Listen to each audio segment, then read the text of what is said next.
Section 5. Healing and the Changelessness of Mind. The body is nothing more than a framework for developing abilities, which is quite apart from what they are used for. That is a decision. The effects of the ego's decision in this matter are so apparent that they need no elaboration. But the Holy Spirit's decision to use the body only for communication has such a direct connection with healing that it does need clarification. The unhealed healer obviously does not understand his own vocation. Only minds communicate. Since the ego cannot obliterate the impulse to communicate because it is also the impulse to create, it can only teach you that the body can both communicate and create, and therefore does not need the mind.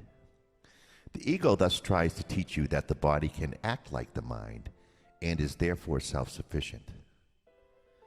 Yet we have learned that behavior is not the level for either teaching or learning, since you can act in accordance with what you do not believe. To do this, however, will weaken you as a teacher and a learner because, as has been repeatedly emphasized, you teach what you do believe. An inconsistent lesson will be poorly taught and poorly learned. If you teach both sickness and healing, you are both a poor teacher and a poor learner.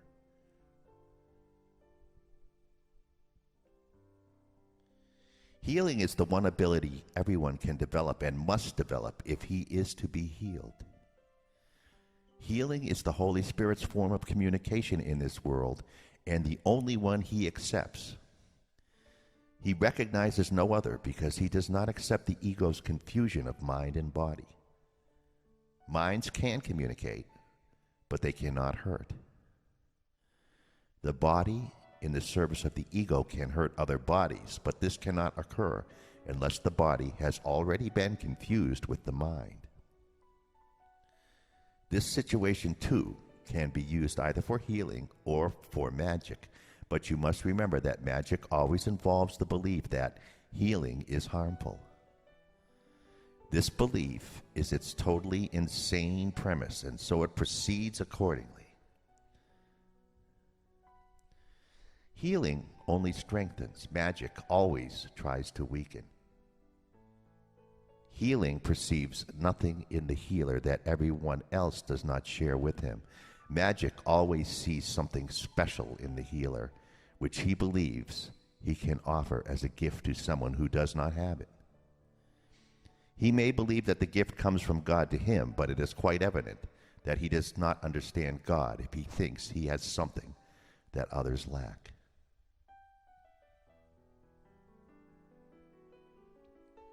The Holy Spirit does not work by chance, and healing that is of him always works. Unless the healer always heals by him, the results will vary. Yet healing itself is consistent, since only consistency is conflict-free, and only the conflict-free are whole.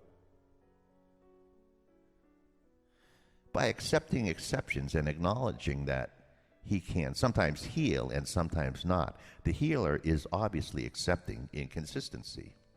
He is therefore in conflict and is teaching conflict.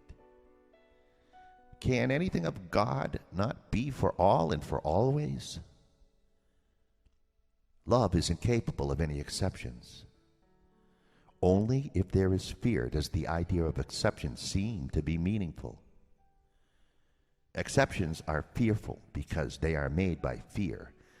The fearful healer is a contradiction in terms and is therefore a concept that only a conflicted mind could possibly perceive as meaningful.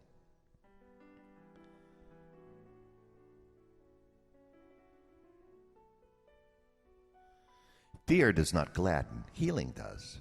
Fear always makes exceptions, healing never does. Fear produces disassociation because it induces separation. Healing always produces harmony because it proceeds from integration. It is predictable because it can be counted on. Everything that is of God can be counted on because everything of God is wholly real. Healing can be counted on because it is inspired by His voice and is in accord with His laws. Yet if healing is consistent, it cannot be inconsistently understood. Understanding means consistency because God means consistency. Since that is His meaning, it is also yours. Your meaning cannot be out of accord with His because your whole meaning and your only meaning comes from His and is like His. God cannot be out of accord with Himself, and so you cannot be out of accord with Him. You cannot separate yourself from your Creator, who created you by sharing His being with you. The unhealed healer wants gratitude from his brothers, but he is not grateful to them. That is because he thinks he is giving something to them and is not receiving something equally desirable in return. His teaching is limited because he is learning so little. His healing lesson is limited by his own ingratitude, which is a lesson in sickness. True learning is constant and so vital in its power for change that a son of God can recognize his power in one instant and change the world in the next. That is because by changing his mind, he has changed the most powerful device that was ever given him for change. This in no way contradicts the changelessness of mind as God created it, but you think that you have changed it as long as you learn through the ego. This places you in a position of needing to learn a lesson that seems contradictory. You must learn to change your mind about your mind. Only by this can you learn that it is changeless. When you heal, that is exactly what you are learning. You are recognizing the changeless mind in your brother by realizing that he could not have changed his mind. That is how you perceive the Holy Spirit in him. It is only the Holy Spirit in him that never changes. It is only the Holy Spirit in him that never changes his mind. He himself may think he can, or he would not perceive himself as sick, and therefore does not know what his self is. If you see only the changeless in him, you have not really changed him. By changing your mind about his for him, you help him undo the change his ego thinks it has made in him. As you can hear two voices, you can also see two in two ways. One way shows you an image or an idol that you may worship out of fear, but will never love. The other shows you only the truth which you will love because you will understand it.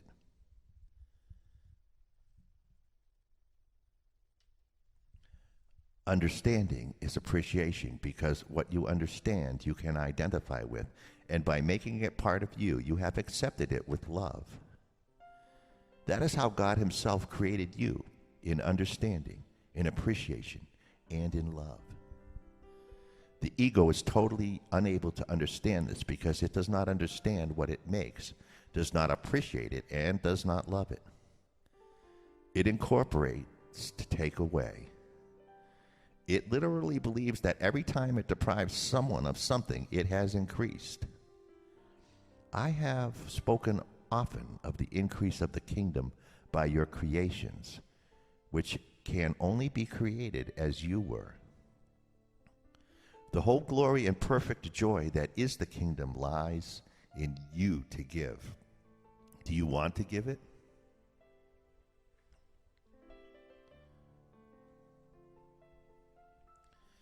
You cannot forget the Father because I am with you, and I cannot forget him. To forget me is to forget yourself and him who created you. Our brothers are forgetful. That is why they need your remembrance of me and of Him who created me. Through this remembrance, you can change their minds about themselves as I can change yours. Your mind is so powerful a light that you can look into theirs and enlighten them as I can enlighten yours. I do not want to share my body in communion because this is to share nothing. Would I try to share an illusion with the most holy children of a most holy Father? Yet I do want to share my mind with you because we are of one mind, and that mind is yours. See only this mind everywhere, because only this is everywhere and in everything. It is everything because it encompasses all things within itself. Blessed are you who perceive only this, because you perceive only what is true. Come therefore unto me, and learn of the truth in you. The mind we share is shared by all our brothers, and as we see them truly, they will be healed. Let your mind shine with mine upon their minds, and by our gratitude to them, make them aware of the light in them. This light will shine back upon you and on the whole sonship, because this is your proper gift to God. He will accept it and give it to the sonship because it is acceptable to Him and therefore to His sons. This is true communion with the Holy Spirit, who sees the altar of God in everyone, and by bringing it to your appreciation, He calls upon you to love God and His creation. You can appreciate the sonship only as one. This is part of the law of creation, and therefore governs all thought.